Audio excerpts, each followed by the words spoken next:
Bem, pessoal, começando aqui mais um episódio do nosso podcast, o Plano Talks. E dessa vez a gente está recebendo mais uma pessoa do mercado imobiliário, um cara que eu sou até suspeito para falar. Foi meu professor há alguns anos, uns 15 anos atrás, no MBA que eu fiz. Foi o cara que que despertou em mim essa questão do marketing imobiliário.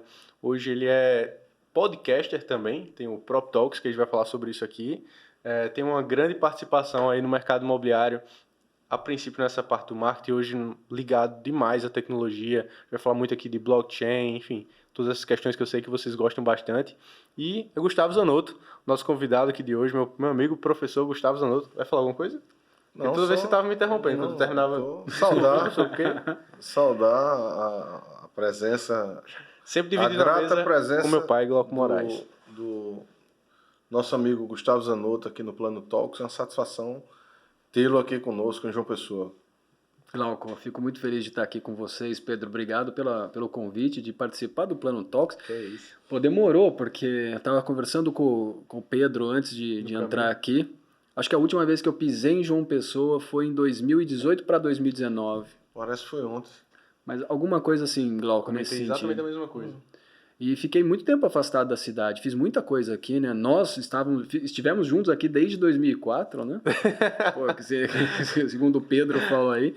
Mas a minha história aqui com João Pessoa começou já há algum tempo. Eu tenho uma história muito bonita construída na cidade aqui e fiz amigos diversos aqui, incluindo vocês, que são muito queridos por mim, né? Você faz parte hoje do mercado imobiliário local, é um nome nacional. Me lembro, né, Pedro, quando nós fomos já conhecia Gustavo, acho que 2017, a gente foi para um Conecta Imóveis, você foi comigo? Isso. Foi 2018, eu não lembro. Foi 2017. E lá assistíamos a palestra, entre outros, de Gustavo, sempre atualizado. Mas aí ele teve também uma trajetória bacana aqui, de lançamentos, auxiliando incorporadoras, empresas imobiliárias. Ele tem grandes amigos aqui nesse segmento, né? Lembro de Gustavo com eventos com a ABC Construções e a própria Neo ABC, juntos ali o grupo, né? Com a Marcolino, com o Condomínio das Américas, a relação muito forte que ele tem lá com os meninos da Invista Imobiliária e tantas outras empresas. Prestou serviço aqui também para a gente. Psil também, Café né? Imobiliário, o pessoal da Psil. Gustavo é sempre lembrado não só pela competência dele, de Guilherme, do Café Imobiliário, de todos os projetos que eles possuem de consultoria, mas também como uma pessoa. Tivemos junto em Lisboa, junto até Paulo Macedo, foi conosco, sim. Carol Montenegro, outros corretores daqui também de João Pessoa. Delber estava lá. Delber Marcolino estava também. E Gustavo é aquela pessoa fácil de lidar. Ele é um cara extremamente humano, simples, bacana e competente. Obrigado pelos elogios. Mas vamos para a conversa, então? Vamos sim. Eu queria que você começasse falando, professor. Quando foi que você começou a se envolver com o mercado imobiliário? Antes de a gente começar a falar sobre blockchain e todos os outros assuntos que a gente já selecionou aqui. A história do cafezinho lá dele com o Guilherme. Muito antes disso. Muito antes Olha disso. aí. Com as incorporadoras que você... Sim, nós estamos em 2022, Glauco. Minha primeira inserção dentro de um mercado imobiliário foi no ano de 2000. E essa é uma história assim, muito particular, pouca gente sabe. Porque eu, antes de trabalhar com o mercado imobiliário, eu jogava futebol profissional. Sério? Sério. Aí eu fui jogar na Europa, fui jogar na Argentina e fui para os Estados Unidos jogar finzinho de carreira, assim, que eu não tive carreira, né? Então eu digo assim, eu joguei futebol durante 8 anos profissional, um profissional que não teve carreira, porque o cara que joga 8 anos, ele não teve carreira. Ele começou muito cedo e terminou muito cedo. Mas eu tive muito problema físico e isso acabou me deixando desgostoso com a questão do futebol. E nos Estados Unidos, eu fui para um clube que era super amador, eu era o único que era profissional de fato. E ali eu convivia muito com colombiano, boliviano, venezuelano. E eu não estava na Flórida. Eu estava lá em cima, perto do Canadá, em Iowa. E eu percebia o seguinte, eu chegava de manhã para treinar, metade do time não aparecia. Eu chegava à tarde para treinar, a outra metade que não foi de manhã aparecia à tarde. Eu falei, tem alguma coisa esquisita, né? Porque você vai treinando em grupo. Resumindo uma história longa, eu perguntei para esses caras, um dia encontrei com todo mundo assim, perguntei, o que vocês fazem? Que de manhã aparece um, à tarde aparece outro. A gente trabalha em obra. A gente trabalha aqui nas obras. Eu falei, tá, então me mostra o que é que vocês fazem, que eu estou interessado em conhecer. Aí eu fui conhecer a incorporação imobiliária. Lá nos Estados Unidos. Lá nos Estados Unidos. foi ali que eu percebi o seguinte, está na hora de mudar de coisa. Vou fazer outra coisa da vida. Então ali fui conhecendo as imobiliárias americanas, fui conversando com alguns construtores, fui entendendo qual era a figura do corretor de imóvel nos Estados Unidos e falei, poxa vida, eu vou pegar minhas coisas e vou me mandar para o Brasil. Já tinha faculdade de engenharia civil. Falei, vou me mandar para o Brasil. Cheguei no Brasil, pai, preciso de trabalho. Meu pai era uma pessoa muito influente na cidade de Campinas, que eu sou de Campinas, São Paulo, e também engenheiro civil. Falei, pai, você conhece construtor, me arruma um emprego. E aí foi aquela coisa, né? A briga, né? O pai não queria que largasse a bola e eu já estava querendo fazer outra coisa da vida. Comecei numa construtora pequena que depois sumiu do mapa, fui para uma outra construtora. Fazendo o quê? Pedro, assim, eu fazia de tudo um pouco. Você terminou engenharia? Terminei engenharia. Ah, tá. Você é engenheiro civil. Sou engenheiro civil. Tá, você começou como engenheiro lá.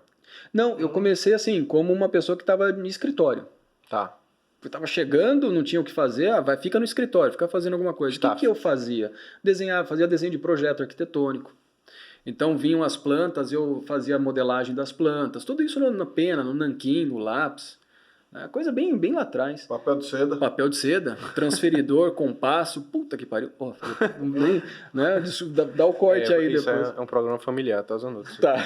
Pode falar isso não. Tudo bem. Tô brincando. E depois disso, eu comecei a enxergar que existia uma coisa maior dentro dessa coisa chamada engenharia, né? Construtora, incorporadora. E eu fui crescendo dentro desse mercado, até que um dia eu fui para uma construtora um pouquinho maior em Campinas, e o cara muito amigo do meu pai falou assim, ó, ali naquele canto, ali você senta e vai fazer marketing pra gente. Ninguém falava de marketing para o mercado imobiliário. E eu fui jogado naquele canto e comecei a falar de marketing. E o que era marketing naquela época? Era você comprar página de jornal, página de revista, fazer spot em rádio, inserção na televisão, panfleto, sabe, guerrilha, rua, distribuir material de combate para corretor. Isso era o marketing que eles faziam. E era aquele marketing assim, era um desenho da torre. 3 quartos, na melhor localização, com a melhor planta. Falei, cara, isso aqui tá errado. Desde muito cedo eu já olhava e falava assim, pô, que comunicação que é essa que você está dirigindo o vetor de comunicação principal do seu produto em atributos desejáveis não pelo cliente, mas pelo construtor e incorporador. E eu fiquei uns 4 anos ali sentado comprando página de jornal, de revista, até que um dia a construtora que eu trabalhava, ela se fundiu com outras marcas e virou a PDG. Aí eu fui para São Paulo, trabalhar na PDG, fui ser gerente de planejamento e inovação. Aí vem a segunda coisa, né? O que é inovação para o mercado imobiliário? Ninguém falava de inovação. Primeiro eu já não falava de marketing. Aí quando começaram a entender o que era marketing, passaram a falar de inovação, que ninguém sabia o que era inovação. Inventaram lá que construtora tinha que ter um departamento de inovação. E eu fui tocar essa gerência. Logo no mercado tão engessado assim, né? É que, na época. Ele ainda é um mercado hoje engessado, porque se me permite a sinceridade aqui, estamos entre amigos, ainda falta muito a cabeça do construtor, do incorporador, das imobiliárias e dos corretores, enxergar que a mudança ela acontece sem estar no controle deles. E essa mudança eu vim acompanhando aí da época de PDG, foram 2 anos e meio dentro da PDG, aí fui para a Tecnisa. Quando eu fui para a Tecnisa, eu fui ser um gerente de mídia na Tecnisa, respondendo direto para Romeu Buzarello, que vocês já conheceram ele aqui em João Pessoa e em outros eventos. E eu me lembro muito bem que o Romeu dizia o seguinte, a gente precisa aprender pela dor ao invés de aprender pelo amor. Vamos fazer as coisas, e rápido, vamos fazer rápido, porque tudo muda. E o Romeu traz uma bagagem para dentro do imobiliário de outras empresas que ele passou antes de chegar na Tecnisa. Então ele já enxergou lá fora o que estava acontecendo, de outras experiências que ele teve, e falou assim, o mercado imobiliário vai para este caminho. E ele não estava errado. Então ele criou, Glauco, ali uma cultura dos seus funcionários de enxergarem à distância. Cara, não dá para eu estar aqui hoje em 2022 em João Pessoa e não projetar João Pessoa para daqui 5 anos. E quando eu comecei a vir a João Pessoa, eu entrei em João Pessoa pela Massai, meu primeiro projeto aqui foi pela Massai, e eu já dizia para eles lá, falava, olha, vamos olhar para daqui 5 anos, vamos enxergar a cidade daqui 5 anos, vamos pensar a questão urbanística da cidade, como é que a gente faz os seus produtos se comunicar com a comunidade, se comunicar com as cidades, como é que as pessoas vão se relacionar com produtos Massai, e assim foi foi criando assim, essa cultura de longo tempo. Mas eu já dei um pulo, né? Porque depois de Tecnisa eu fui ser Cirela e fiquei 2 anos ali e pouco na Cirela, para depois sair para criar o Café Imobiliário junto com o Carnicelli. Então a gente ficou 7 anos juntos, estamos aí indo para o 8º ano junto.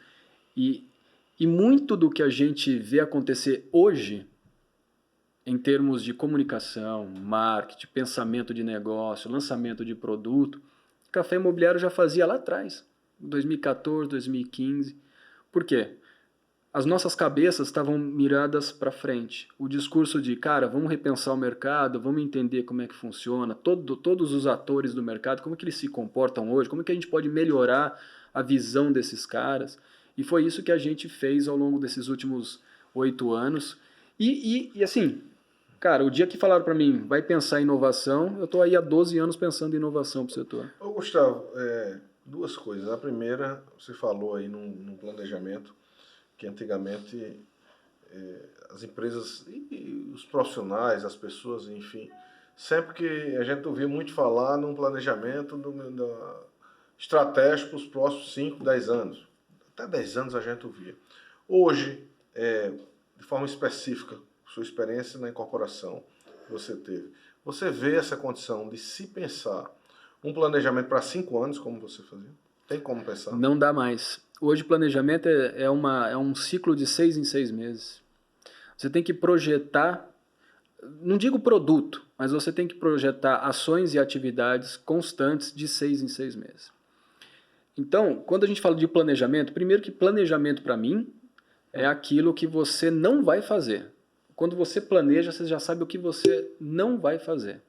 Então está dentro de uma cartilha sua, montada por você, saber, quero ir do ponto A ao ponto Z, quais são as etapas que eu preciso seguir para cumprir o objetivo. Mas o planejamento dentro da atuação das empresas hoje, ela tem que ser pensada nesses cortes de 6 em 6 meses. Porque tem um agravante aí.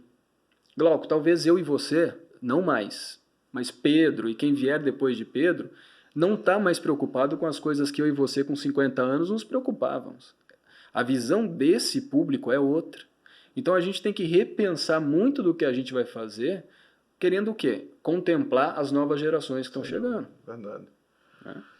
Então o planejamento hoje, para mim, sempre quando eu falo com amigos, imobiliárias, corretores, sempre quando eu sento para falar com todos eles, a primeira coisa que eu digo é, cara, não vai esquecer tudo aquilo que você aprendeu de planejamento, mas se você já tem um planejamento de 5 anos, quebra ele de 6 em 6 meses e vê se você está indo pelo que você já pensou. E é fato, não dá. O cara pega o primeiro ano do planejamento dele, quebra de 6 em 6 meses, ele fala, puta, não tem nada do que eu planejei e está acontecendo. É completamente diferente. Então a gente tem esses ciclos. E o mercado imobiliário, se a gente puder voltar para o nosso mercado aqui, ele é cíclico. Ele é cíclico. Pode acompanhar, de 4 em 4 anos a gente tem um mercado diferente, que coincide muito com época de eleição, que coincide muito com época de Copa do Mundo, enfim. Então a gente tem que se habituar a entender, cara, a gente vive num país onde ciclos começam e se encerram muito rapidamente. E o planejamento serve para a gente antecipar essas ocorrências. Ô Zanotto, uma pergunta pessoal agora, antes de a gente entrar no futuro que tem impacto hoje, digamos. Você lembra, a gente sabe que tudo hoje demora, hoje não, tudo leva um certo tempo até você construir uma imagem profissional, tudo, apesar das redes sociais darem a entender que é tudo muito rápido, né? Você lembra quando foi, o que você fazia, na verdade, lá atrás, que te ajudou a ser a referência que você hoje, assim, a ter os relacionamentos que você tem hoje, a construir essa imagem a ponto de empresas de outros estados te buscarem para auxiliar em outros projetos. Você lembra exatamente? Você já tinha essa ambição? Ambição. Ou foi algo que aconteceu naturalmente, digamos assim? Eu não sei se foi uma ambição e também não sei se foi algo que aconteceu naturalmente. Mas a gente tem como referência o estado de São Paulo para tudo, né? Então, muito do que o mercado imobiliário absorve, ele olha lá para São Paulo. Então, eu me lembro que assim, o primeiro evento que eu fiz foi em 2009. Massa. 2009. Na época eu estava na PDG, eles falaram assim, vai ter uma palestra, vai lá palestrar você. Pô, eu fui lá, não sabia o que eu ia falar, né? Então é aquela coisa, comecei assim a falar coisas de dentro da companhia. Aí conforme o tempo vai passando, você vai aprimorando o discurso, você vai entendendo como que é o comportamento de audiência e tudo mais, vai entendendo como que é evento. Mas eu acho que o que acelerou isso, Pedro, foi quando eu fui para a Tecnisa, que é uma companhia, uma construtora, que já não se importava mais com o produto imobiliário. Isso 2010. Não se importava mais com o produto imobiliário, se importava em como o consumidor comprava seus produtos. E a partir dali a gente teve uma visão real de assim, cara, o que vai acontecer com o mercado imobiliário da próxima década? Então era sempre olhar para fora e enxergar as boas práticas de outros mercados, outros setores de atividade que estavam fazendo e trazer para dentro do nosso discurso. E aí eu acho que esse descolamento, Pedro, todo mundo que vai para um evento vai falar, porque eu vendo tanto, porque isso. E não tinha rede social na época. Tinha Facebook, Sim. Orkut e tal, mas não era o que é hoje. Não é o que é hoje.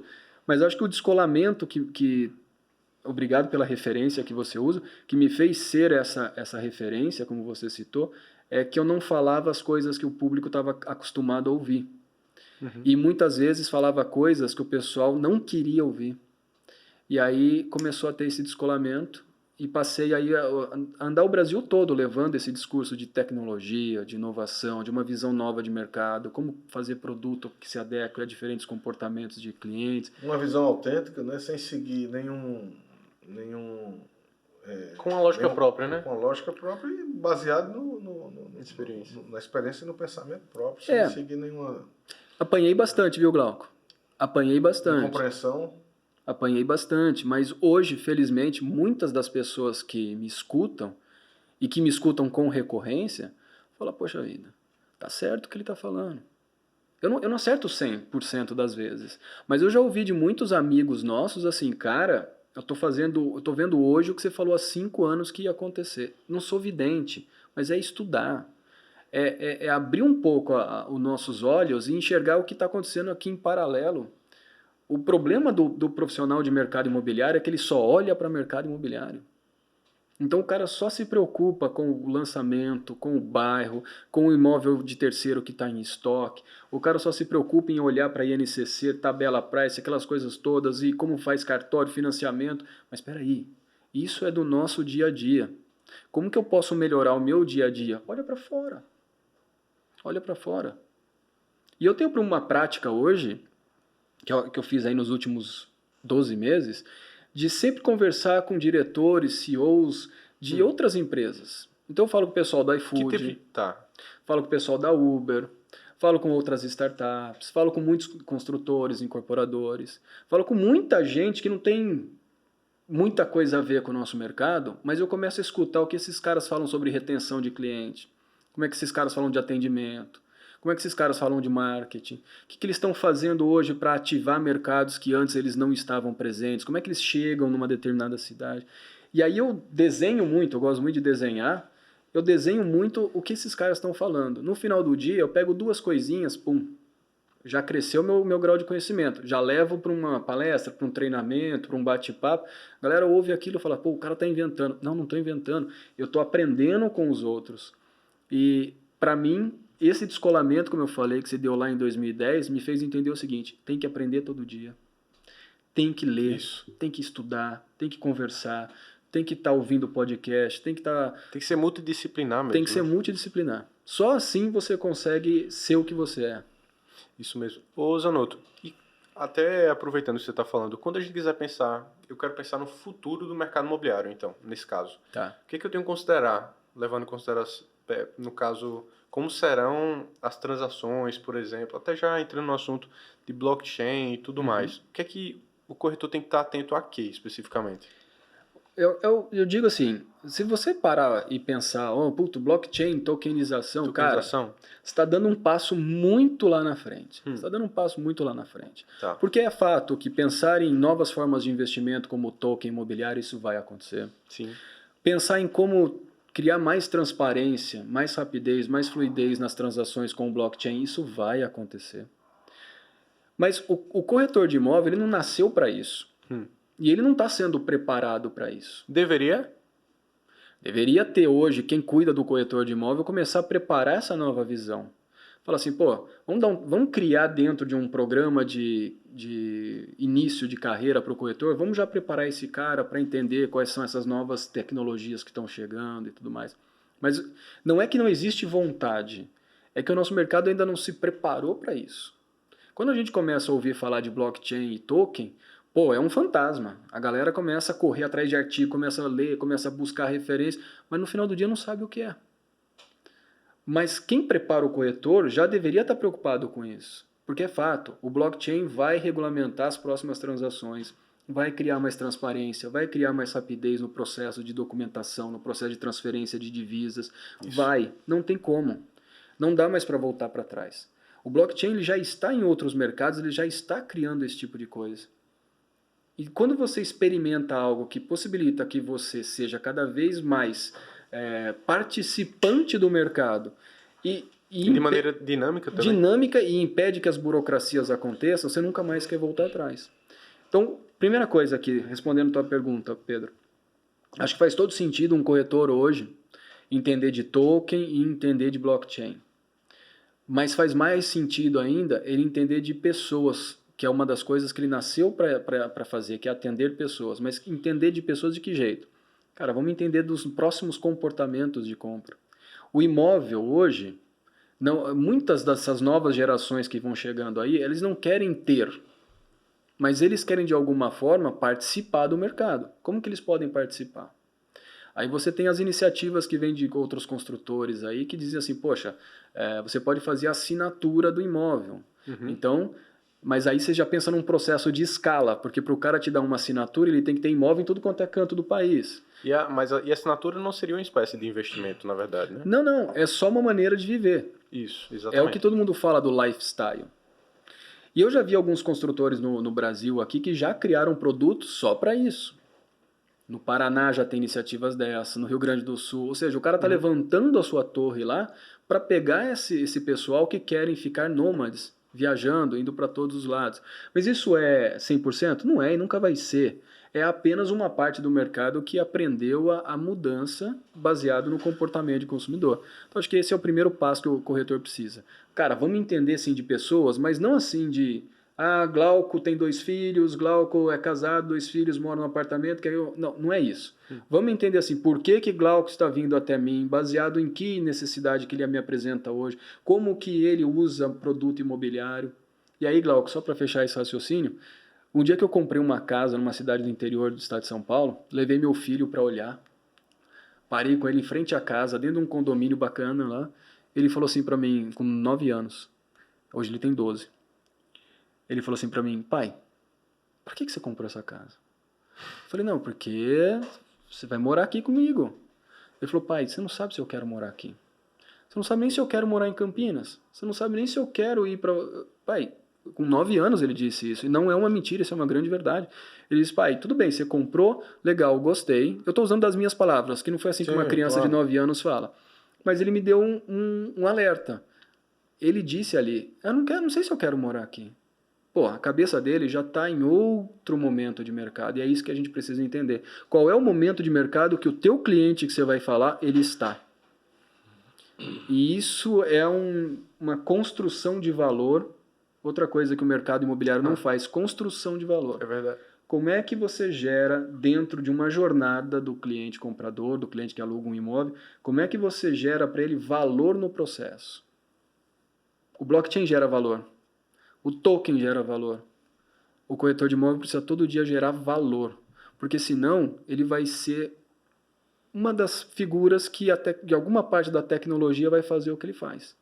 Eu tenho certeza. Como você diria que o corretor gera valor nesse caso? O corretor ele precisa ser aquele cara que pega o cliente pela mão, não objetivando a transação, mas olhando para consultoria. Perfeito. Para consultoria de produto. Porque muitas vezes, um cliente quando chega para comprar um imóvel, na maioria das vezes ele não chega naquele imóvel. Ele chega por algum atributo desejável que a mente dele falou, putz, preciso de um apartamento de 70 metros. Ele vai fazer uma busca no Google, pô, tem esse link aqui, ele clica, vou gerar o lead aqui, gostei do apartamento. Mas será que aquele produto que está ali é feito para ele? Né? E aí, Glauco, tem um ponto muito importante que me fez lembrar de uma pergunta anterior tua, que é o seguinte, será que os produtos que a gente está entregando hoje para o mercado são produtos que estão adaptados para os próximos 20, 30 anos? Então, peraí. Quando eu falo de produto, eu tenho que pensar dentro do meu planejamento, lá do meu corte de 6 em 6 meses, como eu gero valor dentro desse planejamento. Mas o produto, a gente sabe que ele tem que ser criado para ser um produto que tenha vida pelos próximos 50 anos. Claro. Eu já cansei de ouvir amigos meus que compraram um apartamento num ano, 5 anos depois, quando o apartamento foi entregue, Defasado. já não fazia mais sentido ele estar ali. A família mudou, e o que o cara fez? Repassou. Repassou e foi buscar outra coisa, sabe? É essa visão que eu tento colocar para todo mundo, mas parece que pouca gente quer ouvir isso, porque incomoda. Ô Gustavo, todas essas informações, esses dados que você traz, uma curiosidade. Vocês, o Café Imobiliário, por meio da consultoria que vocês prestam, do trabalho que vocês desenvolvem, eu pergunto, vocês trabalham também, desenvolvem pesquisa, ou têm acesso à pesquisa e à informação, ou estudam muito para ter todas essas informações, contratam ou fazem pesquisa, né? Sobre a pesquisa, vocês contratam, vocês realizam por meio da consultoria, ou simplesmente têm acesso por alguns canais e aí geram informação, ou para ter todo esse arcabouço de informação, além da experiência profissional, além da bagagem que vocês têm e da lida diária com incorporadores, com corretores, vai gerando informação também em pesquisa, né? Mas pesquisa mesmo, uma qualitativa, muitas vezes, para embasar ainda mais vocês. Vocês realizam, contratam, têm acesso, como é? Bom, essa é uma pergunta muito importante, Glauco, porque eu divido ela em duas partes. Quando a gente fala de pesquisa, você tem a pesquisa tradicional, que tem alguém de alguma forma falando ali na região com as pessoas, tirando algumas impressões, e você tem a visão do Big Data, que aí já é uma coisa mais de plataforma, mais de tecnologia. São duas coisas totalmente diferentes, porque o que o Big Data nos entrega, a pesquisa tradicional não entrega. Porque a pesquisa tradicional, muitas vezes, é uma pesquisa de desejo. Eu ponho 2, 3 pessoas aqui num bairro como o Cabo Branco e falo assim, olha, eu vou lançar esse produto, você gostaria de morar aqui? O cara fala, claro, nesse produto, nesse apartamento, gostaria, sim, o Cabo Branco tem praia, tá aqui, legal. Mas o Big Data, ele mostra pra gente outras coisas. Ele pode muitas vezes mostrar o que a demanda está mais interessada, ele pode mostrar o comportamento de comércios e serviços, como é que o varejo atua naquela região. E aí, quando eu e o Guilherme nós fazíamos as nossas pesquisas, a gente não olhava desejo, a gente olhava momento real de mercado. E quando você fala de mercado, você não tem que falar só com cliente e comprador. Você tem que entender o comportamento de rua, comércio, serviço. Você tem que entender quais foram os últimos negócios feitos ali. Aquela área foi bem comprada, ela está próxima de algum ponto de interesse. Como é que, se eu pensar produto ali, qual é a volumetria de produto que se adequa ali? Faço uma torre, faço 2.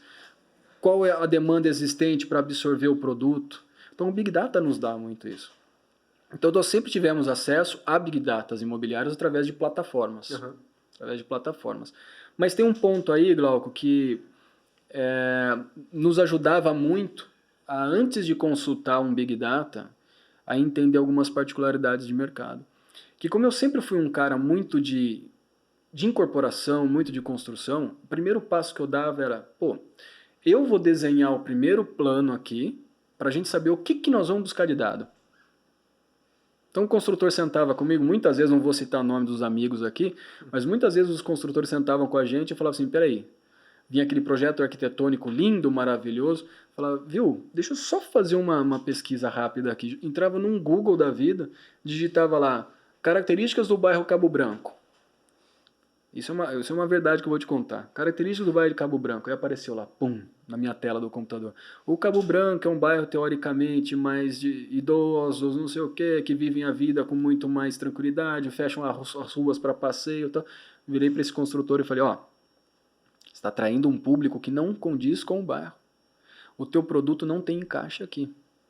Vamos ter que fazer alteração de produto. Fizemos alteração de produto, esgotou em 60 dias o produto. E é um grande amigo nosso. Sabe, naquele momento a arquiteta ficou brava, falou, não vou mudar, não é para mudar, é só para adaptar. Baseado nisso aqui, ó, olha como funciona o bairro. Conseguimos fazer a adaptação e em 60 dias esgotou o produto. Então, existem duas formas de você pensar o mercado. Ou você vai para desejo, onde as pessoas dizem o que elas querem, ou você vai para a realidade de mercado. Eu prefiro desenhar os primeiros inputs que eu quero capturar e vou para a realidade de mercado para confrontar. Entendi perfeitamente e concordo plenamente. Gustavo, deixa eu fazer uma pergunta sobre o profissional do mercado imobiliário, o profissional corretor de imóveis. Assistindo até alguns podcasts, a gente sempre está pesquisando, assistindo, eu, Pedro, né? A gente assiste muito os bate-papos com profissionais do Brasil inteiro, profissionais de destaque no Espírito Santo. A gente observa muito, São Paulo, vou chegar lá, e de outros estados do país, um desejo de uma série desses corretores de imóveis, eles têm uma vontade de entrar no mercado de São Paulo. Impressionante. Eles se destacam no seu mercado local e para crescer um pouco mais, né, e buscar outros mercados e até onde gere um link com o seu estado, isso é interessante, você faz você tem um destino, uma capital de um determinado estado que é extremamente turística, vamos supor, que está com movimento, com fluxo bacana, você quer levar aquele produto para São Paulo, porque sabe que São Paulo absorve, compra, né? E vice-versa. São Paulo hoje a gente vê com esses apartamentos compactos, gente do Brasil inteiro, e sempre foi assim, compra São Paulo por várias razões, para rentabilizar, para estar próximo de trabalho, estudo, vários motivos, várias razões. E a gente observa, eu queria saber sua opinião, se você observa isso também, se você enxerga alguns profissionais querendo entrar no mercado de São Paulo. Eu acho isso possível, sim, mas extremamente um mercado onde competitivo. Uma cidade como João Pessoa, onde você tem que buscar se especializar em determinado nicho, que seja bairro, tipologia, segmento, etc., público. Imagine São Paulo. Aí é que você tem que se especializar ainda mais. Como é que você vê isso e qual o perfil desse corretor de imóveis hoje bem-sucedido? Perfil e as práticas mais comuns desse profissional que você observa em São Paulo e no Brasil inteiro, onde você... Mas bem-sucedido de verdade, viu? Não é de Instagram, não. Não, porque no Instagram é a vida que você quer ter, não é a vida que você tem. Glauco, como é que eu posso te explicar isso? Eu acredito que está tendo um movimento muito diferente daquele que deveria ser. Tem muita gente que está iludida com o trabalho do mercado imobiliário como um corretor de imóveis. Tem muita gente iludida. Achando que é fácil. Rápido. Achando que é Netflix. Achando que, me permita a brincadeira aqui, que uma calça curta e um paletó azul resolve a vida dos caras. Sabe? E não é assim. Primeiro, eu conheço excelentes corretores de imóveis que estão em Vitória, que estão em João Pessoa, na Paraíba, que estão em Fortaleza, que estão em Recife, que olham para São Paulo e dizem assim, cara, um dia eu vou estar lá, mas é mais fácil eu estar lá junto com alguém que já está do que eu chegar sozinho e querer vender uma imagem que eu não tenho. E conheço muito corretor ruim de mercado, que está lá em São Paulo. Muito ruim. O que eu acredito, assim, eu não estou falando isso aqui, a gente pode fazer um disclaimer, eu não estou falando nada aqui que contraria a profissão do corretor de imóvel, muito pelo contrário, eu acredito que o corretor de imóvel, ele é o cara que vai continuar no mercado em frente a todas essas mudanças que a gente está vendo, porque é ele que consegue conectar quem tem produto com quem quer comprar produto. E se você tira essa figura, cara... Como é que fica a relação de negócio, a relação de consultoria, a relação de um bom atendimento de mercado? Um robô não faz isso. Ele pode ir até a página 2, depois ele não consegue mais. Né? Mas existem perfis de profissionais, os bem-sucedidos, eu conheço muitos que são bem-sucedidos, que é aquele cara que ele tem aquela palavrinha que nós falamos no aquecimento aqui, constância. O cara está todo dia aplicando um pouco mais daquilo que ele ganha de experiência no seu dia como profissional. E esse é o cara que ele está olhando para quem? Para o cliente. Ele não está olhando para o produto. Porque é fácil, Pedro, eu vender um produto de 15 milhões em São Paulo, colocar uma belíssima comissão no bolso e sair falando, eu tenho um case, vendi 15 milhões. Pô, mas é um em quantos anos? E depois para o cara se manter? Quantos outros produtos de 15 milhões ele vai vender? Ele vai acabar fazendo o quê? 300 mil aqui, 400 mil ali, 500 mil ali, porque a gente sempre tem incêndio para pagar. Mas se vender uma imagem, Glauco, se me permite a sinceridade de novo, claro. Se vender uma imagem que o corretor de imóvel, ele é celebridade. Gourmetizou, né? Gourmetizou. Mas para ele ser celebridade, de fato, ele tem que resolver problema de cliente. Aí sim eu tenho certeza que ele não precisa nem aparecer no palco, ele não precisa nem aparecer nos Instagrams da vida. Só o cliente dele chegar e falar assim, pô, você resolveu a minha vida. Ele já é celebridade para esse cliente que ele atendeu e atendeu bem, porque o cliente vai falar assim, ó, primo, compra com o Pedro. Irmão, compra com o Glauco. Ele não vai querer mais disparar para outros. E aí você começa a ver o seguinte, né? Caras que tiveram uma ou outra exponencialidade no mercado, começa a dizer para o cara assim, você precisa fazer o que eu faço para você poder vender. E aí esse cara que compra o curso, esse cara que vai para uma palestra e não tem o mesmo resultado que ele, acaba entendendo o seguinte, isso não é para mim. Isso não é o meu mercado, eu vou fazer outra coisa. Outra coisa na vida, porque não dá para ser corretor, porque eu não consigo ser igual a esse cara. E eu já vi muitos caras aí que um dia chegaram com essa mensagem, tiveram que dar uma volta para trás e falar assim, opa, não posso me protagonizar como o cara do melhor sapato, da melhor calça, da falsa realidade. Porque o dia a dia nosso é cão, bicho. O dia a dia é cão.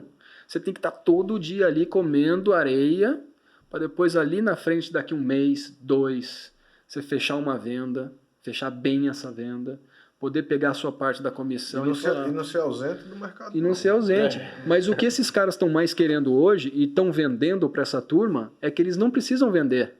Eles só precisam ir para palco, só precisam pôr roupa bonitinha. Eu jamais compraria imóvel de um cliente bem vestido. Mas eu compraria imóvel de um cliente de um corretor. Desculpa. Eu como cliente não compraria um imóvel de um corretor que só está bem vestido e tem fotos bonitas no Instagram.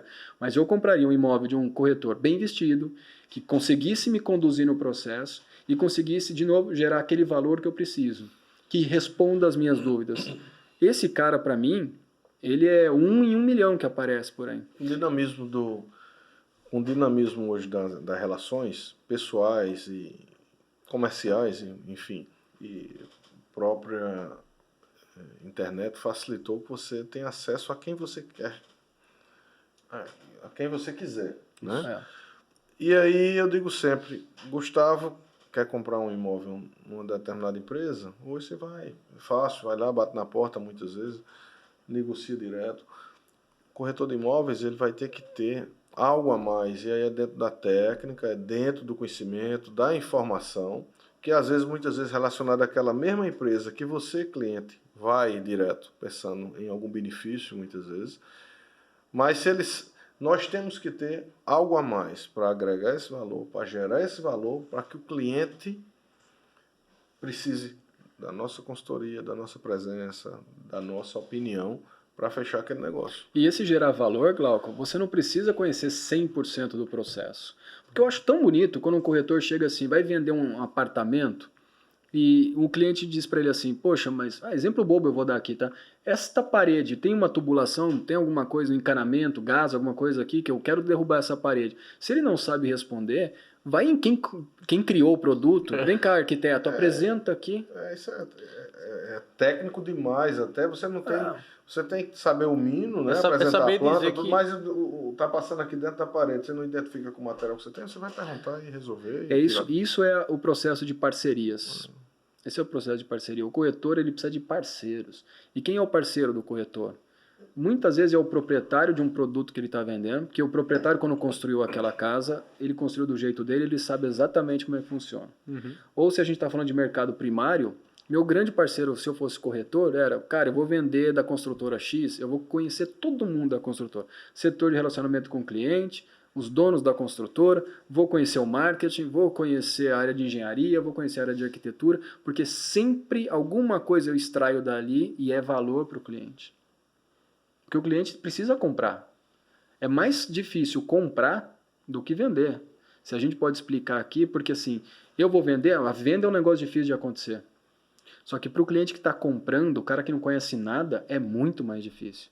E se você fala qualquer meia dúzia de coisas ali para ele acaba te comprando.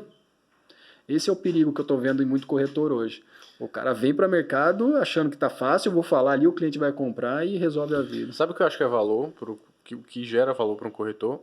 A parte chata. Que eu acho que é o que falta, sabe, nesse momento de gourmetização, digamos assim. Eu adoro a parte criativa do mercado imobiliário, eu adoro aqueles vídeos, eu gosto de fazer vídeo, por exemplo. Gosto muito, me divirto, tanto gravando quanto editando. Mas se o cliente chega para te perguntar alguma coisa e você não tem informações básicas sobre questões cartorárias, questões de tributárias também, você pode não saber de tudo, mas tem aqueles pontos que são obrigatórios, né?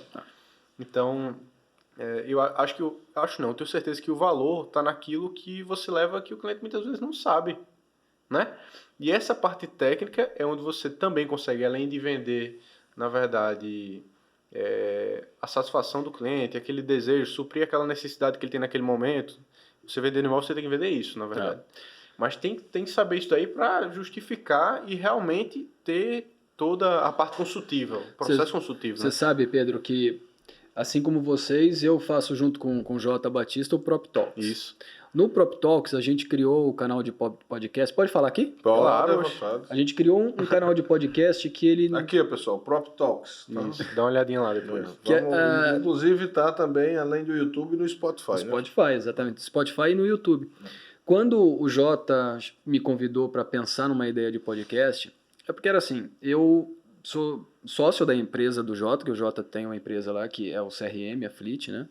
Sócio não, sou um advisor lá, né? Eu sou a pessoa que dava a linha de estratégia para a plataforma. Quando a gente viu que havia muita coisa boa sendo feita pelas empresas de tecnologia, a gente resolveu criar o Prop Talks para falar o seguinte, cara, já tem gente muito boa falando sobre mercado imobiliário, já tem gente muito boa conversando com o corretor, vamos levar um canal de conteúdo onde a gente fala daquilo que ainda vai mexer com o mercado e que pode gerar valor para o mercado. E nós começamos falando de blockchain, de criptomoedas, depois a gente apareceu com o Open Finance, Open Bank, trouxemos pessoas para falar disso, depois viemos falando de fintech, e aí fomos subindo as conversas e enxergando que, bicho, a gente está no nível de falar hoje de plataforma que resolve qualquer parte chata do mercado imobiliário. Então, se as pessoas que criam alguma empresa de tech, essas startups, estão enxergando que a parte chata é o que impede a gente de fazer mais negócios, o que eles foram fazer? Daqui que eu resolvo. Daqui que eu resolvo. Vou criar uma estrutura tech aqui para cuidar exatamente da parte chata. E o que você faz com o corretor de imóvel? O cara tem que olhar para isso e falar, ainda bem que surgiu alguém que faz isso por mim. Eu vou pensar em me especializar em outras coisas. Vou pensar em entender outra coisa dentro do mercado que ainda eu não sou tão bom, mas eu vou ali, vou aprender mais, vou me juntar com outras pessoas, porque se tem empresas de tech fazendo isso, é hora de você plugar o teu conhecimento nessas empresas tech. Porque o que elas mais têm hoje é simplesmente um entendimento da realidade que a tecnologia transforma o mercado. Mas o que o corretor tem, e que muitos deles não sabem, é que eles têm exatamente o conhecimento de mercado que essas plataformas não têm. E por que todas essas plataformas, quando elas chegam, Glauco, a primeira coisa que elas querem é vamos disruptar, né? Vamos criar disrupção no mercado. O que elas fazem? Tá bom, vou criar um Big Data aqui para entender como é que funciona a Zona Sul de São Paulo. Aí pega as matrículas, mapeia e cria lá uma inteligência e diz o próximo imóvel que vai vender tem essas características. Bom, eles criam uma visão de mercado. Só que para vender aquele imóvel, eles não conseguem. Eles vão recorrer a quem? Ao corretor. Aí todas essas empresas de tecnologia, você pode olhar todas elas, todas, tem no seu grupo ali corretores de imóveis. Porque é o cara que detém o conhecimento da área, é o cara que detém o conhecimento de produto, é o cara que entende de valorização imobiliária, é o cara que entende de precificação. Ah, mas dá para criar sistemas que fazem a precificação do imóvel. Dá sim. Tudo bem, você pode me dar o melhor preço para aquele imóvel, mas na hora de fazer a confrontação com quem compra, com quem vende, tem que ter aquele lado pessoal para, vamos tirar um pouco daqui. nuances do mercado que... Exato. Então a gente tem que pegar o profissional hoje, corretor de imóvel, e eu vou dizer um negócio para vocês. Ainda se mantém aquilo que uma vez o Café Imobiliário disse. Nós falamos isso em 2017. A gente projetou os próximos 5 anos, que cabe cair agora 2023. A gente projetou o seguinte, que de 100% dos profissionais corretores de imóveis em 2017, a gente olhou para frente, de 100% dos profissionais corretores de imóveis que estavam naquele ano no mercado, 70% sairão durante os próximos 5 anos. E aconteceu exatamente isso. Começou a sair muito caro, claro que foi entrando, mas a gente percebeu o seguinte, muita gente estava saindo do mercado, porque achou que era uma venda fácil, achou que era um mundo maravilhoso, quando viu a dificuldade... Mas a pandemia mudou um pouco. O que a gente observa é mais gente entrando, bem mais gente entrando do que saindo do mercado, pelo menos os registros de inscrição no Cresce, a gente observa pelo menos aqui, bem mais gente entrando. Porque para trabalhar, assim, para trabalhar como corretor de imóveis, não existe uma barreira de entrada tão forte. Cria uma pós-graduação para corretor de imóveis, você vai ver o quanto você deixa para trás. Já que você está falando sobre isso, qual a sua opinião sobre aquele decreto que Bolsonaro tinha publicado? Ah, Pedro, aí você me coloca no canto da parede, né? Você Claro que não. Mas você gosta da polêmica. Não, eu gosto da polêmica, eu gosto muito da polêmica. Mas estou aqui mesmo, como corretor. Não, o decreto ali, eu não posso afirmar muita coisa, mas tem alguns interesses por trás daquilo. Com certeza. Tem algum interesse por trás daquilo. Como tudo que acontece no Brasil e quando tem a política envolvida, tem interesse. Mas, assim, eu ouvi muita gente falar de diversas coisas sobre o decreto. E eu fui ler todo o decreto, li cada linha dele. O que me pareceu aquilo? A instrução para a aprovação do decreto ela foi muito mal feita. Jogaram para dentro da Câmara ali e falaram, passa logo isso aqui, porque é algo que vai beneficiar, talvez, algum grupo ali. Pode ser isso. Dizer que o corretor ele não é a figura-chave principal numa transação é porque estão olhando de novo para algum outro interesse. E eu acredito que foi muito mal instruído, é isso. Acho que a minha visão foi muito mal instruído, porque você dizer assim, agora o corretor não pode ser... Não, tudo bem, ele pode não participar, mas ele tem que estar acompanhando os clientes dentro do processo. Ele não precisa ser o intermediador de fato, mas ele tem que acompanhar. Porque uma das coisas mais bonitas que você tem hoje para olhar é livre mercado. Eu posso comprar o que eu quiser, da forma que eu quiser, do jeito que eu quiser. Eu tenho que assumir os meus riscos. O livre mercado é isso. Eu perguntei isso porque eu acho que você ia falar de uma coisa que, na verdade, é muito similar ao que eu penso. Eu acho que poderia até haver uma mudança na lei que rege a profissão. Mas não para abrir mais. E sim para, na verdade, tornar o processo de entrada mais rígido. Eu gosto muito, eu sei que em Portugal é completamente diferente aqui, não é isso? Em Portugal, muito provavelmente, se assemelharia, eu ficaria muito mais próximo do que ia acontecer. Ou não, estou errado? Sim, não, tá certo. Mas, por exemplo, na minha opinião, e me corrija se eu estiver errado, o mercado americano é um dos mais maduros aí, né? Ele é o mais maduro. É o mais maduro, né? É o mais maduro. E lá o processo de entrada na profissão é extremamente, assim, não extremamente, mas é bem difícil. Você tem um curso que, até onde eu sei, realmente ele entrega muita coisa, e você tem uma prova para poder começar, para poder ingressar, para poder ser corretor de imóveis, como o AB aqui que a gente tem. E, se eu não me engano, você ainda tem o corretor tem que passar pelo menos 2 anos dentro de uma imobiliária, algo desse tipo. Para quê também? Eu entendo isso. Profissionalizar mais, o cara entender mesmo de processo, esse tipo de coisa. Na verdade? É que você quando fala isso, você está olhando para 2 coisas muito importantes. Você está mexendo primeiro com dinheiro, que alguém está comprando, alguém está vendendo. E você está mexendo com algo que é de um valor agregado muito alto. Uma venda muito complexa. Uma venda muito complexa. Comprar um imóvel por ser... É patrimônio. Você está mexendo com o patrimônio das outras História pessoas. de vida, muitas vezes, de muita gente. E né? independente do valor, se é 100, se é 300, se é 1 milhão, você está trabalhando com o patrimônio de alguém que está ali colocando isso ao mercado para vender. Então, quando a gente vai para os Estados Unidos, e a gente foi muitas vezes lá acompanhar muita coisa que acontece lá, e o Glauco teve comigo em Lisboa, a gente viu um mercado um pouco diferente do mercado americano, mas o que a gente viu lá se assemelha bastante. É que assim, como é que você pode mexer com dinheiro e com patrimônio sem saber como condicionar aquilo para um processo de venda? E eu sou muito a favor e gostaria muito que existisse no Brasil duas coisas. Existisse realmente um curso para corretor de imóvel que formasse o cara frente às mudanças que o mercado passou. Pô, eu fiz o TTI, não sou corretor, eu fiz o TTI. Glauco, eu assisti todas as aulas num sábado e num domingo e fiz a prova numa segunda-feira. Eu fui aprovado em todas as provas. Sabe por quê? Muitas das coisas que tinham lá eu fiz na faculdade de engenharia em 1995, Glauco. Fiz agora, na pandemia, em 2021. Então, acho que deveríamos ter, assim, um curso sério de formação de corretor, com pessoas sérias como instrutores. Nem precisa ser professor, não, mas instrutor. Pessoas sérias, que estão habituadas com mudança de mercado, que estão olhando exatamente o que o mercado imobiliário precisa. Essa é uma primeira parte.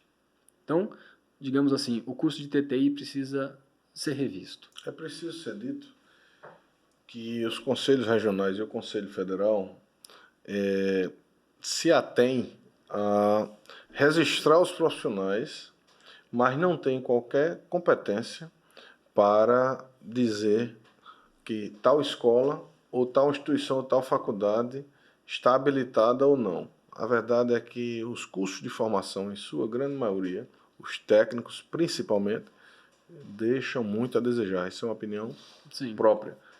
O maior desafio hoje do Conselho Federal é muito atuante. É alterar a Lei 6.530 nesse sentido de transformar, por exemplo, todos os cursos, toda a formação em graduação, em nível superior. Porque gera competência direta do Ministério da Educação, o que pode ter um zelo, uma triagem maior dessas escolas, ou faculdades, no caso, que seriam autorizadas. Enquanto existiam os cursos técnicos, as secretarias de educação dos estados e seus conselhos estaduais de educação vão estar participando desse processo de aprovação.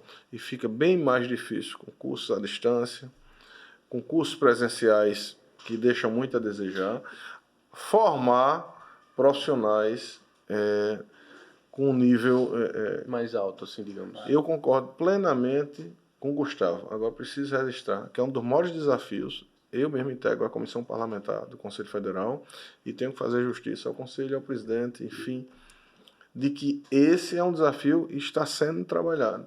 Esse caso do decreto fez com que a categoria saísse bem mais forte. Bem mais forte, exato. E com um acesso até mais facilitado para rever isso aí junto à Casa Civil do Governo Federal, que é o ministério responsável pela edição desses decretos presidenciais, que foi, na verdade, Casa Civil, um decreto presidencial que quis alterar o decreto, acho que é 81871 de 78, que regulamentou a Lei 6.530. Então, o governo federal pode alterar esse decreto, né? Mas não pode criar uma nova situação, que é a prerrogativa de lei. Por isso, a gente tem que alterar a Lei 6.530, e aí tem todo o trâmite junto ao Congresso, isso, aquilo, outro. Mas eu concordo, Gustavo. Isso tudo mais para dizer que eu concordo plenamente e sou um crítico desse sistema que forma profissionais de corretor de imóveis. Tá aí a palavra do advogado, né? Tá aí a palavra do advogado. A gente não pode ir contra o que a lei diz, mas a gente tem que começar... Aí, Pedro, quando a gente fala de lei, antes de ir para o segundo ponto... Começar a discutir, a expor, exato. A cobrar... Questionar. A gente precisa rever muito do que já foi criado. Porque se a gente está falando aqui desde o início dessa nossa conversa que está existindo uma mudança no mercado, nos seus atores principais, a gente precisa criar novas leis, de fato, que regulamente esse processo de mudança. Então, assim, eu gostaria muito, e não é nenhum, aqui a gente não está falando mal de conselhos, de forma alguma, claro. Mas eu gostaria muito que tivesse uma visão assim, pô, o que a gente pode fazer para tornar o corretor de imóvel uma figura real de desejo para o mercado? Que esse cara venha com toda a bagagem que ele precisa para trabalhar e entregar valor. Para ser profissional. Para ser profissional. E o segundo ponto que eu vejo que falta muito no Brasil, e que, puxa vida, né? Podia já ter existido isso há muito tempo, nós temos um mercado já de décadas, que é o MLS. Concordo plenamente. Um sistema único de mas acho que já imóvel. tentaram criar algo parecido várias vezes, né? Pedro, tentaram, mas não foram para frente por quê? Por quê? Não sei. Olha, não existe vontade de você cadastrar todos os imóveis disponíveis hoje. A gente tem sempre aquela coisa assim, ó. Mas você não acha que o fator que dificultaria seria justamente a questão da exclusividade, não? Não precisa, Na cultura? não precisa ter exclusividade. Se eu hoje sou um corretor e eu entro num sistema que eu vejo, olha, eu estou aqui em João Pessoa, eu estou vendendo do Cabo Branco para um cliente de Manaíra. Contextualizando, para quem não sabe o que é o MLS, é basicamente posso dizer que é um Sistema único de cadastro de imóvel. Exatamente. Que lá nos Estados Unidos, nem todos os estados têm, né? Tem Estados Unidos e Canadá, praticamente todos os estados têm um MLS tem MLSs que estão dentro de um único MLS. Então é um sistema onde você entra para procurar os imóveis, sei lá, um site onde você pode entrar para procurar os imóveis e cada produto, a questão lá é essa, na minha opinião. Cada produto está vinculado a um corretor. Então deixa de ter uma bagunça que existe muitas vezes se você for olhar portais imobiliários, né? Aí, Pedro e Glauco, se a gente conseguir montar esse MLS, se a gente conseguir ter um sistema único de cadastro de produto, eu consigo pegar, como eu disse, o cara do Cabo Branco que quer comprar Manaíra, e eu não sei trabalhar em Manaíra, eu acesso esse sistema, eu vejo, pô, o Glauco é o corretor que está ali com o produto. É simples, é um contato que eu faço, eu acesso o Glauco, eu tenho cliente para esse produto. Poxa, sabe? Eu tenho certeza, para o Brasil faltam essas duas coisas. Uma preparação do corretor de imóvel com muito mais criteridade para ele poder acessar o mercado e falta o cadastro único de produtos. Se a gente tiver isso, a gente já mudou muito o mercado. A gente nem precisa pensar depois lá no blockchain, no token, não. Vamos pensar nisso agora. Esse é o primeiro passo para a gente criar um mercado imobiliário diferente. De certo modo, é tão mais simples, né? Então mais simples, a gente quer inventar a moda, a gente quer... o blockchain está aí. Tá, o blockchain está aí, mas vou começar a trabalhar com blockchain. Mas você tem estrutura para isso? Você tem regulamentação hoje para isso? Você tem lei criada para o uso do blockchain? Então tem muita coisa. Vocês que estão mais envolvidos com isso estão sofrendo com essa questão, Zanotto? Não está sofrendo porque a gente sabe que... Sofrendo assim, tem barreiras mais... Não, eu entendi a sua pergunta. Não, a gente sabe os processos, a gente sabe as dificuldades de se criar isso, de se implementar isso. Então, quem está envolvido hoje com blockchain, como eu estou envolvido com iniciativas de blockchain, token, a gente sabe o dia a dia de como entender o que os órgãos que cuidam que fiscalizam isso, o que eles querem ver. Tá? Então a gente sabe que não é um negócio para hoje, é um negócio para daqui 5 anos, é um negócio para daqui 10 anos. Só que se a gente parar, sentar em cima de uma ideia e falar é para daqui a 10 anos, cara, tem outros mercados que já aceleraram isso bem antes. Tem um monte de mercados que já aceleraram. Aí você vai ficar esperando a boa vontade do profissional ou do legislador de chegar e falar agora pode trabalhar. Ninguém vai soltar um negócio assim. Então existe pressão, existe um movimento que foi criado por algumas pessoas que já trabalham com blockchain, criptos e token, já de se movimentar. Eu faço parte dessa associação que foi criada em São Paulo, a primeira DAO imobiliária. A DAO é uma união de iniciativas que olham para a regulamentação do mercado. Já criamos essa primeira DAO imobiliária, pensando no seguinte, como que a gente realmente gera valor para o mercado imobiliário, no uso de uma tecnologia que prioriza transparência das relações, dinâmica do profissional vendedor do imóvel, intermediador do imóvel, e isso esteja realmente regulamentado para um uso de um cliente, do cliente final, seja ele qual for. Então a gente já pensou, já criou, e todos os dias que a gente discute isso, todas as vezes que a gente discute isso, inclusive agora no dia 25 de agosto tem a próxima reunião dessa associação, A gente está levando isso para frente já. Ô Zanotto, e como é que o Brasil está posicionado, né, com essa questão da tokenização frente a outros países? Qual é o berço disso tudo? Quando você fala de token imobiliário, Imobiliário. né, na verdade a gente não fala só de token imobiliário, a gente tem que falar de token como algo que vira digamos, um arquivo intangível. Isso. Né? O token é isso. Cara, eu posso tokenizar qualquer coisa. Olhando para a mesa que nós estamos aqui, eu posso tokenizar este microfone. E isso aqui pode ser uma fonte de investimento para quem quer comprar um pedaço desse microfone aqui. Falar de token começou na Suíça. A primeira iniciativa de tokenização, de criar tokens como objeto de investimento, começou na Suíça. Tá? Então, a Europa hoje ela já é o grande berço da tokenização imobiliária. O blockchain, o berço dele é Estados Unidos. Tá. Só que quando a gente olha um mapa do mundo e vê quem realmente está atuando com blockchain e token, são os países asiáticos. Esses caras já nadam de braçada em cima dessas tecnologias. E o Brasil hoje está engatinhando nisso. Apesar da gente ter muitas iniciativas hoje de tokenização de ativos, que vai mercado imobiliário, mercado financeiro, vai para o agro, vai para o varejo. Apesar de a gente ter muitas iniciativas em cima disso, nós ainda somos um bebê frente ao que está acontecendo em Estados Unidos, Europa e os países asiáticos. Uhum. Transação imobiliária de fato no Brasil, a gente tem 1 ou 2 casos que aconteceram recente. Mas quando você olha para os Estados Unidos, vender imóveis em criptomoeda acontece semanalmente. Sempre tem alguém fazendo uma transação em criptomoeda.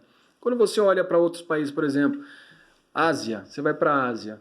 Poxa, lá os caras já estão criando moedas específicas para transação imobiliária. Então, assim, é que o diálogo, a abertura do diálogo para essas iniciativas acontece com muito mais facilidade. Uhum. Eles conseguem abstrair o que é lei para algo que pode vir melhorar a vida das pessoas que estão naquele lugar. Nós aqui não estamos olhando para o melhor para a vida das pessoas, a gente olha primeiro para a lei.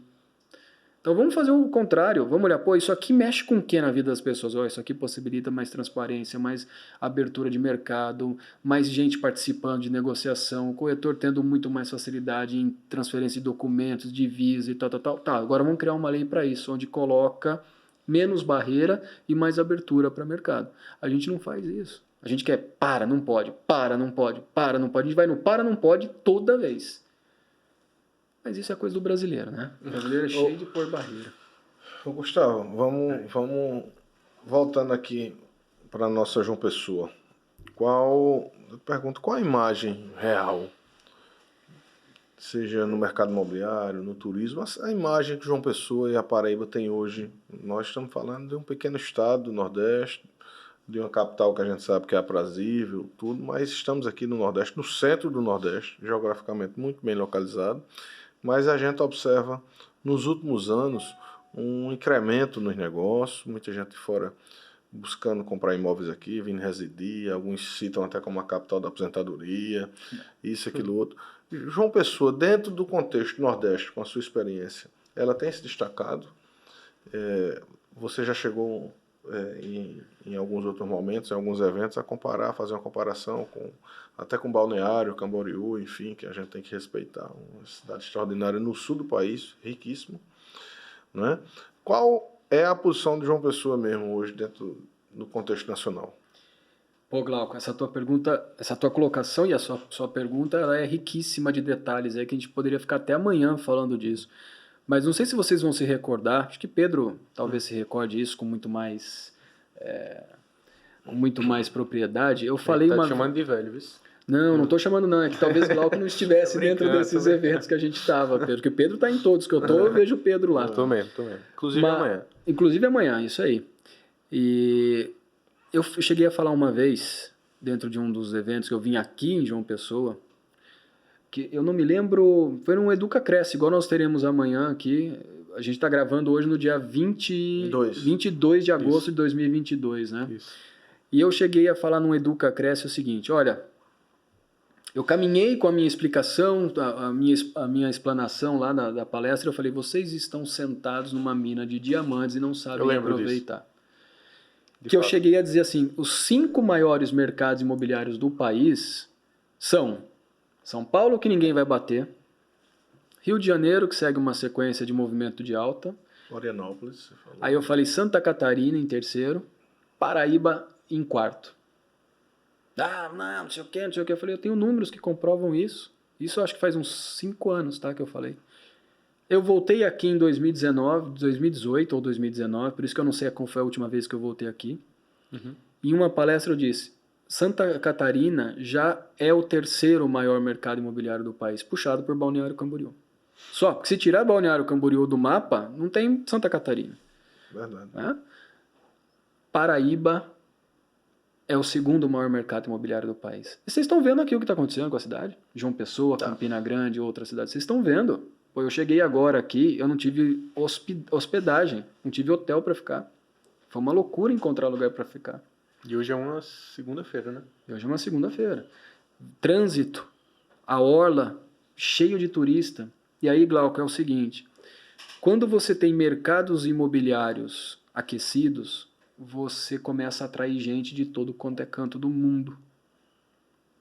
E vamos falar que a Paraíba hoje, ela é referência, se é o segundo maior mercado imobiliário do país, ela virou referência de produto, de arquitetura, de qualidade de vida, de você estar numa cidade que você encontra tudo que você quer para o seu, digamos, aposentadoria, ou para o seu bem-estar, ou para você ter um segundo imóvel aqui para você passar férias. E eu me lembro que até debatia muito com o Carnicelli, a gente falava, olha isso aqui um dia, assim, quando descobrirem a Paraíba, não deu outra. A gente começava a entrar nos elevadores dos hotéis e escutava uns sotaques diferentes, e a gente falava, você é de onde? Sou de Curitiba, sou de Porto Alegre, sou de Florianópolis. Pô, o que você veio fazer aqui? Não, eu vim conhecer o mercado, estou em busca de imóvel. Aí a gente brincava, conheço vários corretores aqui, se vocês quiserem a gente indica. Então esse boom, Glauco, eu já estava observando lá atrás, e eu já dizia para todo mundo, preparem-se corretores de imóveis. Vai chegar um momento que vocês não vão dar vazão para tanta demanda que tem para comprar produto aqui. E o mais incrível de tudo é que os arquitetos daqui, parece que eles começaram a enxergar isso bem antes e criaram produtos simplesmente maravilhosos. Fantástico, né? Produtos que não pedem nada para São Paulo. A Paraíba é uma São Paulo de um tamanho muito reduzido. A Paraíba não, desculpa. João Pessoa é uma São Paulo de um tamanho muito reduzido. Cara, você tem arquitetos muito bons, você tem estruturas imobiliárias muito boas, você tem uma orla fantástica, uma água a 30 graus o ano todo. Uma gastronomia muito boa. Uma gastronomia muito boa, muito, muito boa. Melhorou muito os últimos 5 anos aqui, João Pessoa. Melhorou muito. Então não perde nada para outros grandes centros. Não perde nada. O que a gente precisa olhar para... Há esse reconhecimento lá fora. Sim, há esse olhar. Sim, você conversa com o pessoal em São Paulo lá, os caras, vou tirar uma semana em João Pessoa. Eu fiquei 2 anos em Porto Alegre. Eu vi muito gaúcho falar, não, eu tô passando férias em João Pessoa. Ou seja, tá todo mundo de olho aqui. Em 6 horas você tá na Europa de voo. Em 8 horas, um pouco menos, você tá nos Estados Unidos. 6, 7 horas você tá nos Estados Unidos. Um pouco menos, não sei. Por aí. Mas, cara, você tá no grande centro imobiliário do Brasil hoje. Ah, mas São Paulo. Cara, São Paulo a gente tem que tirar do mapa, porque São Paulo sempre foi, sempre vai ser o grande mercado. E dentro de uma proporção, São Paulo também está estratificado. Exato, exato. E o mais legal de vir a João Pessoa é que João Pessoa acolhe todo tipo de público que quer morar na cidade, que quer comprar um produto imobiliário na cidade, diferente de São Paulo. É verdade. São Paulo é diferente.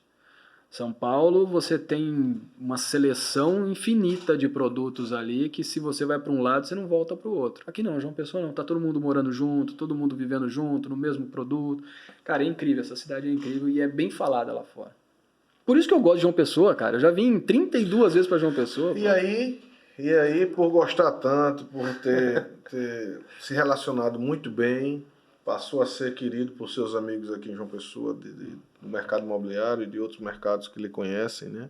Você também tem uma atuação muito forte aqui, a gente sabe, em Recife, e João Pessoa e Recife hoje tem um link bacana, mas propriamente sobre João Pessoa, criou uma empatia tão forte que está recebendo o título de cidadão pessoense. Conta aí essa história, Gustavo. Pois bem, né? E a gente observa nos seus olhos a satisfação, né? Eu fico assim. Firmino, pega um lenço ali, por favor. Eu fico, Glauco, extremamente. E não tenho por que mentir, não. Eu fico extremamente emocionado quando falam isso ou quando eu comento isso. Porque a primeira vez que eu vim ao Nordeste, fora de trabalho, que eu vinha muito pelas empresas que eu trabalhei e tal, e principalmente pela Cirela, vinha muito pra cá, tinha muita atuação, mas nunca tinha vindo a João Pessoa. Sempre era Recife, Fortaleza, Natal, mas João Pessoa não. E a primeira vez que eu vim a João Pessoa, eu vim para fazer uma palestra. Eu tinha um pouco mais de cabelo ainda. Tinha um pouco mais de cabelo. Nessa palestra não tava não, então. Não, você era muito novo, Pedro. Acho que você nem corretor era ainda, Pedro. E assim, eu criei uma sinergia muito grande com as pessoas daqui. Eu fui muito bem recebido desde o primeiro dia que eu pousei no aeroporto de João Pessoa. E eu fui muito bem recebido. Foram lá me buscar, me apresentaram a cidade. E a João Pessoa de 2013 não é a João Pessoa de hoje. Quando o tempo vai passando e você começa a virar um habitué, você passa a estar aqui mais tempo, você começa a conhecer mais a cidade. Você começa a conhecer cada cantinho dela. Você olha para o mar. Eu nunca entrei no mar de João Pessoa. Nunca entrei no mar de João Pessoa. Até hoje? Até hoje, nunca entrei no mar de João Pessoa. Vai entrar amanhã, então. Pode ser. Pode ser que eu entre. Né? Então aqui, essa nossa orla aqui, eu nunca frequentei essa nossa orla. Mas por quê, Gustavo? Porque vinha sempre muito a trabalho e era aquela coisa assim, vem num dia, vai embora em 2. Né?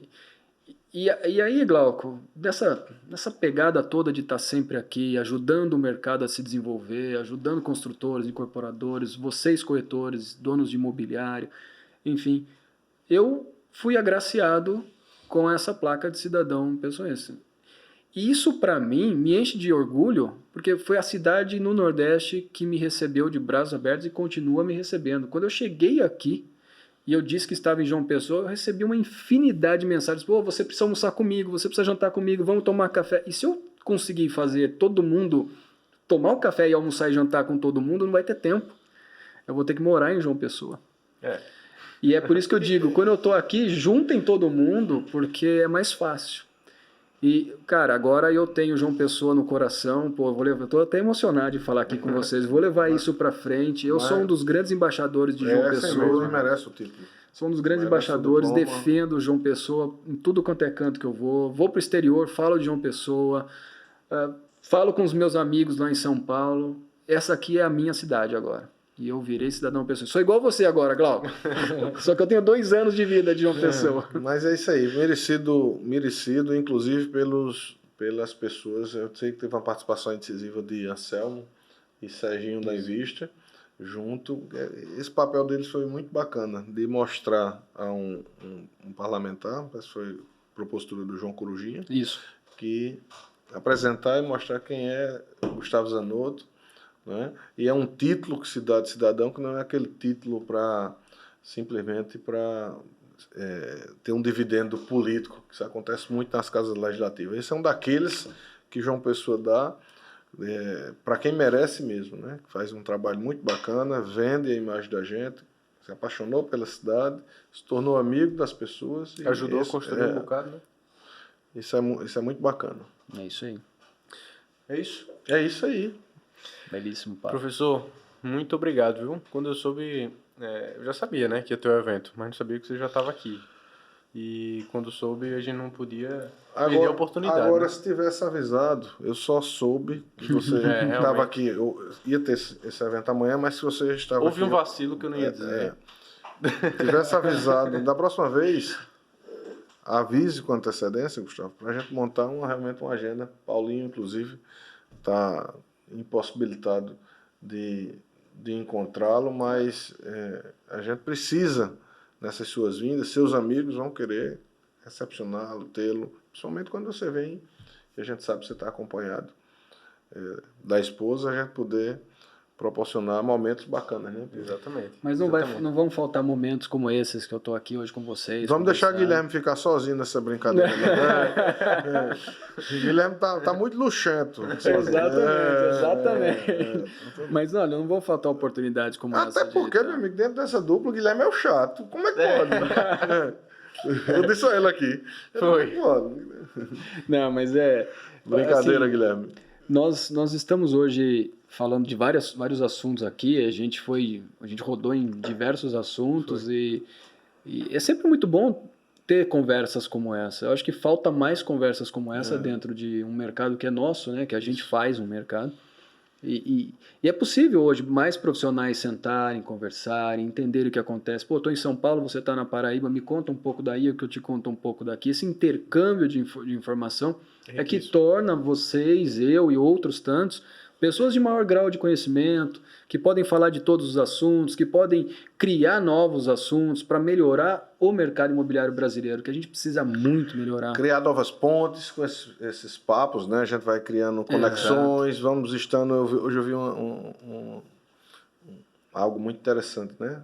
Pessoas criam barreiras, nós criam muros, né? E a gente precisa estar acima desses muros, né? Exato. A gente precisa estar acima desses muros. Exatamente. E é batendo papo mesmo, convergindo, conversando.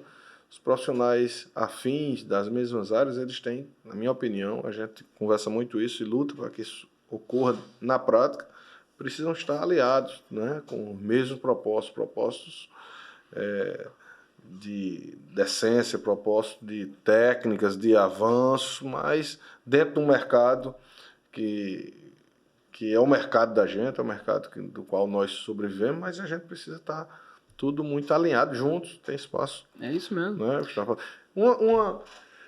Antes da gente encerrar mesmo, uma opinião sua. Estava aqui lembrando e não perguntei. A gente é sobre mercado, um tipo de produto. Qual a sua opinião, Gustavo?